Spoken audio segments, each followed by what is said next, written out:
Mohrenkopf, kein Mohrenkopf, Zigeunerschnitzel.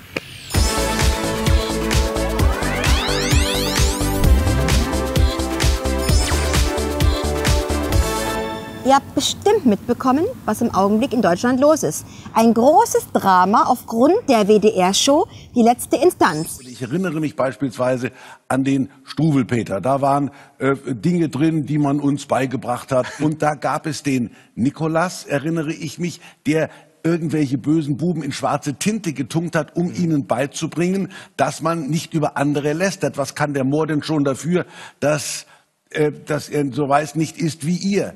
Also das heißt, das waren unsere Wertemaßstäbe. Wir wussten, dass wir uns nicht lustig zu machen haben über andere Menschen und dass wir das im Wesentlichen beherzigt haben für den Rest unseres Lebens. Egal, ob ich einen schwarzen Menschen einen Moor nenne, das hat nichts damit zu tun, dass ich auch nur ansatzweise den Respekt ihm gegenüber vermissen lasse. Ich habe das genau, wie Thomas das gerade gesagt hat, ich habe das auch nie thematisiert. Wenn wir einen Zigeunerschnitzel bestellt haben, ganz ehrlich, da habe ich doch nicht an die Diskriminierung gedacht. Diskriminierung gedacht. Oder wenn wir haben früher Mohrenkopfbrötchen haben wir. Aber es fühlen sich ja Menschen diskriminiert. Also denen ist ja nicht geholfen. Das stimmt überhaupt nicht. Ganz genau. Das stimmt überhaupt nicht. Der Zentralrat der Sinti und Roma. Moment. Also Entschuldigung.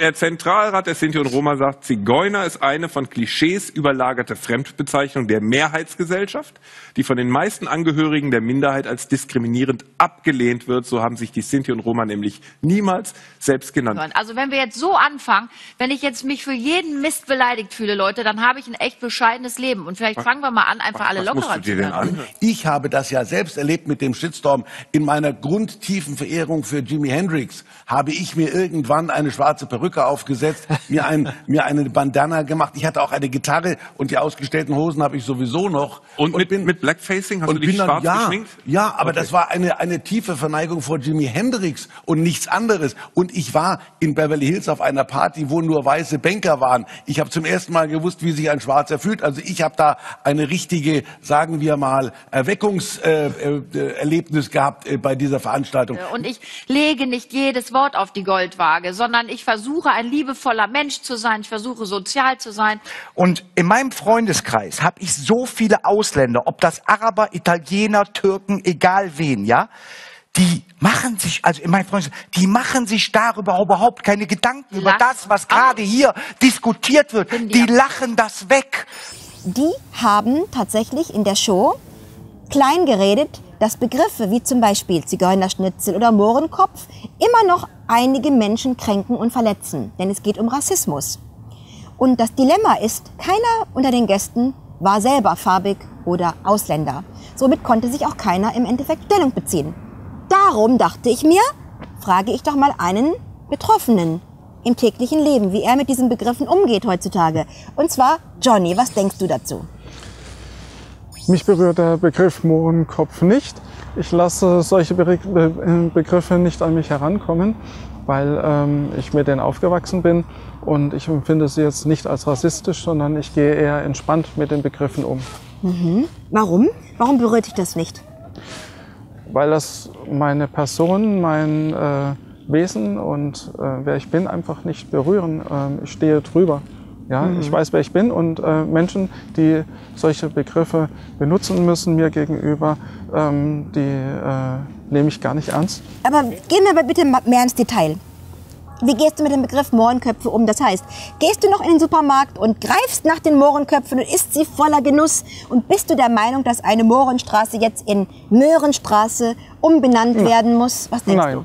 Wenn ich solche Süßigkeiten essen möchte, gehe ich in den Supermarkt und kaufe sie mir. Und Straßen, die seit Jahrhunderten so heißen, oder Hotels oder Gebäude, die müssen nicht umbenannt werden, nur weil ein paar Gutmenschen der Meinung sind, dass diese Begriffe diskriminierend sind. Sondern ich empfinde es als diskriminierend, wie manche Menschen vielleicht die Begriffe umdrehen oder benutzen, um andere Leute, die vielleicht weniger psychisch stark sind, zu verletzen. Ja? Aber mich persönlich berührt das gar nicht. Ich stehe einfach über allen. Und wie ist es mit diesem Negerkönig bei Pippi Langstrumpf? die ist es mittlerweile, die Geschichte, die Fiktion ist mittlerweile 70, 80 Jahre alt. Ja. Er soll jetzt plötzlich Südseekönig heißen. Das ist nicht notwendig, weil diese Bücher sind Teil der Weltliteratur und die Begriffe, die damals verwendet wurden, waren damals in Ordnung und können als historisch betrachtet werden. Ja. Also es berührt dich kein bisschen? Nein, sowas berührt mich überhaupt nicht. Und ich bin einfach der Meinung, auch die Bücher, Schriften sollen in der ursprünglichen Form behalten werden. Auch wie Jim Knopf und die Wilde 13. Jenna, fühlst du dich eigentlich angegriffen, wenn man dich als Kartoffel bezeichnet? Naja, ich muss ja mal gesagt werden, ich bin ja stolz, dass wir das Land der großen Kartoffel sind. Ich bin ehrlich gesagt keine Kartoffel an sich, aber ich habe eine Kartoffelnase, habe ich oft gehört, stell dir vor. Und im Gegenteil zu dieser Kartoffelnase bin ich ehrlich gesagt eher ein deutsches Fritzkind. Denn ich war als Kind ein Fritzkind. Bis dahin war Stirn, der Rest war Gesicht. Wie so ein typisches Pony, so ein kleines Fritzkind. Keiner wusste, Mädchen oder Junge. Aber ihr seht ja, nein, ich fühle mich nicht angegriffen. Im Gegenteil, Kartoffel, es gibt ja Schlimmeres, oder? Ja. Und es geht hier auch um die Hautfarbe. Obwohl ich es auch nicht verstehen kann. Schwarz, gelb, grün, was auch immer. Ich meine, eigentlich albern, oder? Welche Farbe man hat. Ja. Du bist natürlich jetzt nicht so gegen den Begriff Mohrenkopf, beziehungsweise es macht dir nichts aus. Doch man könnte jetzt sagen, dass du ein Einzelfall bist. Doch wie sieht's mit deinen anderen Freunden mit dunkler Hautfarbe aus? Kannst du auch für die sprechen? Was glaubst du, wie die das empfinden? Ist es für sie eine Kränkung? Nein, ich sage mal so, manche mögen meiner Meinung sein, andere fühlen sich gekränkt, aber es kommt, wie ich es schon vorher auch erwähnt habe, auf die Persönlichkeit darauf an, wie gefestigt sie ist. Ja? Und nach wie vor geht nicht jeder gleich mit allem um und ich spreche auch nicht für alles, sondern es ist individuell und es soll jeder individuell entscheiden, ob er die Begriffe als rassistisch bezeichnet oder nicht. Und ich finde halt, man sollte ja auch genau hinterfragen, von wem, welcher Person diese Begriffe verwendet werden und nicht alles gleich pauschal als rassistisch bezeichnen. Also meine Lieben, zum Abschluss. Genießt weiterhin eure Mohrenköpfe, Schokoküsse, Schaumküsse, Traumküsse. Denn ihr habt gemerkt, Johnny hat es mir jetzt auch beigebracht, dass es im Endeffekt nicht darauf ankommt, wie ein Begriff heißt, sondern ob dieser Begriff böse gemeint ist, böse Assoziationen verbergt. Und ich muss euch sagen, nein, das glauben wir beide in dem Falle nicht. Und darum gehen wir beide jetzt einen Schokokaffee trinken. Genau. Wir nennen ihn Schokokaffee. Genau. Tschüss.